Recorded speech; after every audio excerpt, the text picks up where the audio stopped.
मर्द के लिए जायज नहीं कि वो औरत की जुबान से मिलाद भी सुने, नात भी सुने। मर्द के लिए जायज नहीं, मर्द को मर्द सिखाएगा, औरत सिखाएगी तो औरतों को सिखाएगी। बेशक आप सवेरे फतवा दीजिए कि छोटी सी मस्जिद में बैठ के, छोटे से कोने में बैठ के छोटा सा मौलवी, और वहां तो इतने इतने बड़े मुफ्ती टीवी पे बैठे हुए, वो गलत है तो सही है, कैसे हो गए? सुनो, मेरे नबी पाक अलैहिस्सलाम के मजहब का हुस्न ये है कि इस्लाम कहता है एक नजर बीबी को देखा किसी ने गलती से तो माफी हो जाएगी, दूसरी नजर शहवत से देखा तो हराम है उसके लिए।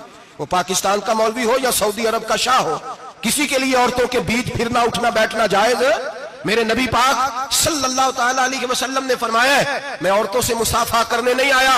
और मेरे नबी पाक सल्लल्लाहु अलैहि वसल्लम ने फरमाया है, हुजूर फरमाते हैं लेकिन ना कुत्ता बिल्कुल नापाक नहीं होता, कुत्ते का थूक नापाक होता है, या कुत्ता गीला हो जाए तो नापाक होता है, लेकिन खिंजीर सारा नापाक होता है, कुल नापाक है खिंजीर। नबी पाक ने फरमाया खिंजीर भी हो और गंद में लिथड़ा हुआ भी हो, पेशाब में लिथड़ा हुआ हो, गोबर में लिथड़ा हुआ हो, पखाने और फुजले में लिथड़ा हुआ खिंजीर खिंजीर हो, उसका जिस्म तेरे साथ टकरा जाए तो इतना बुरा नहीं जितना गैर महरम औरत का वजूद तेरे साथ टकरा जाए तो बुरा है।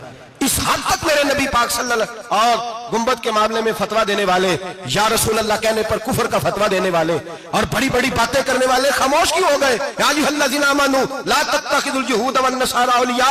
रब फरमाता है यहूदियों और ईसाइयों को दोस्त न बनाओ, ये तुम्हारे दोस्त हो सकते, ये तुम्हारे सज्जन हो सकते। जब अर्श का मालिक कह रहा है सज्जन नहीं हो सकते तो तू दोस्ती की बात कैसे बढ़ा रहा है? या रसूल अल्लाह हमारे सज्जन कौन हो सकते हैं? फरमाया तुम्हारा दोस्त वो हो सकता है जो मोहम्मद अरबी का गुलामी करने वाला हो, जो रसूलुल्लाह की नौकरी करना हो, दोस्त होगा। दूसरा दोस्त हो सकता, कोई एक्टर मजहब नहीं सिखाएगा, कोई गवैया मजहब नहीं सिखाएगा। हजरत जनाब सैयदना जुनैद बगदादी, बगदाद के पीर से किसी ने पूछा था आज से 1100-1200 साल पहले, वो तो जमाना वैसे नेकी और परहेजगारी का था, का बाबा जी मर्द और औरत नेक हो, बगैर पर्दे के, बगैर हिजाब के, बगैर दीवार के बैठकर एक दूसरे को दीन सिखा सकते हैं? हजरत साहब बताइए, मर्द और औरत नेक हो तो बगैर पर्दे और हिजाब के एक दूसरे को दीन सिखा सकते हैं? तो हजरत जुनैद बगदादी फरमाने लगे सिखाने वाला हसन बसरी हो और सीखने वाली राबिया बसरी हो तो फिर भी बगैर पर्दे के बैठने की इजाजत नहीं। तो मुफ्ती साहब को इजाजत किसने दी? मौलाना साहब को इजाजत किसने दी? बड़ा वो नहीं होता जो टीवी पे ज्यादा आता है, बड़ा वो होता है जो रसूलुल्लाह के दीन पे अमल ज्यादा करता है। हजरत अब्दुल्ला इब्न मसूद रदी अल्लाह ताला अन्हु फरमाते हैं ज्यादा बातें करने वाला आलिम नहीं होता। हुजूर फिर आलिम कौन होता है? फरमाया पढ़ो कुरान, इन्नमा यख्शल्लाह मिन इबादिहिल उलमा। फरमाया बड़ा आलिम वो होता है जो अल्लाह से ज्यादा डरता है। इसलिए कि रब फरमाता है मेरे बंदों में से जो आलिम वो है जो अल्लाह से ज्यादा डरते हैं, खौफ रखते हैं। तो मेरे भाई रमजान मुबारक में बचना है, परहेज का वक्त है, तो कोई शख्स भी कोई शो ना देखे, मेरी मिन्नत है आप हज़रात, कोई शो ना देखे।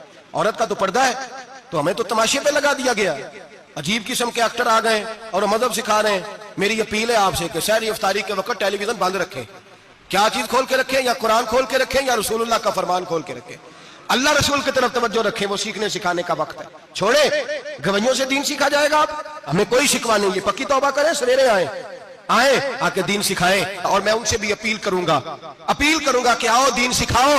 हजरत फुज़ैल बिन अय्यास फरमाते हैं मैं डाकू था, कभी कभी छुप छुपा के जुमा पढ़ा करता था, फिर मैंने तौबा की तो सच्ची तौबा की, फिर मैंने तौबा की तो रब को राजी करने वाली तौबा की, फिर मैंने तौबा की तो छोड़ी हर शय, गरीबों का लूटा हुआ माल वापस किया, जिसके पैसे न दे सका उसके घर में जाके उसकी भैंसों को चारा डाला, उसके ऊंटों की खिदमत की, मैंने कर्जे चुकाए। फरमाया मैं सच्ची तौबा करके मस्जिद आया, जिस खतीब के पीछे मैं जुमा पढ़ा करता था वो मेरे हाथ पे बैठ करके मुरीद हो गया। अल्लाह तबारक व तआला ने अपने बंदों के दिल मेरी तरफ फेर दिए, फिर तुम्हें उसमें इनाम देने की जरूरत नहीं पड़ेगी। फिर तुम कुटिया नशीन बन के भी दीन फैलाओगे तो अल्लाह उसमें तासीर पैदा फरमा देगा।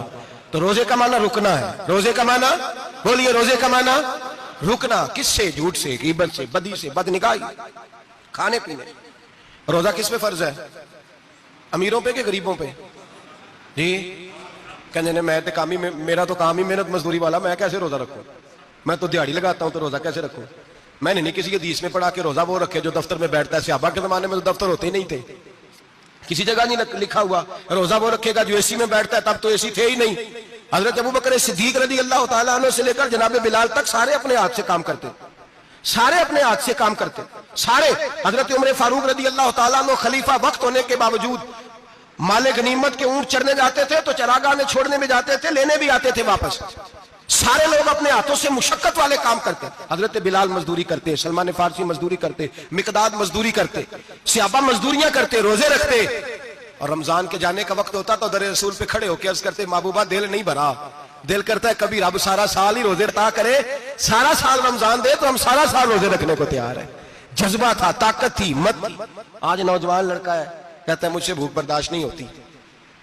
मेरे भाई, रब बीमारी ला देना, अल्लाह से दुआ मांगे, अल्लाह शिफाए अता फरमाए, और दुआ करें अल्लाह आजमाए से महफूज फरमाए। आप यकीन करें, मैंने लोगों को देखा है, हलक से कतरा नहीं उतरता, खुराक की नाली लगी हुई है, आला ग़िज़ाएं पकी हुई पड़ी है। अर्श का मालिक कहता है मैं तेरे हलक से गुजरने नहीं दूंगा, कानून बन गया। मैंने देखा है ड्रिप पे लोग जिंदा है, बोतल लगी हुई है, ग्लूकोज की, गुजारा चल रहा, आला ग़िज़ाएं पड़ी है, लाखों रुपया तिजोरी में पड़ा है।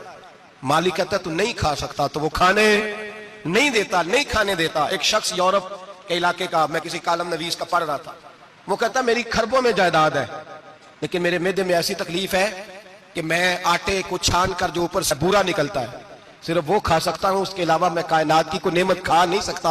और मेरे भाई, वो जब चाहे तो बड़े बड़े खाने खाने से तुझे रोक दे, तेरे दांत चबाने के काबिल ना रहे।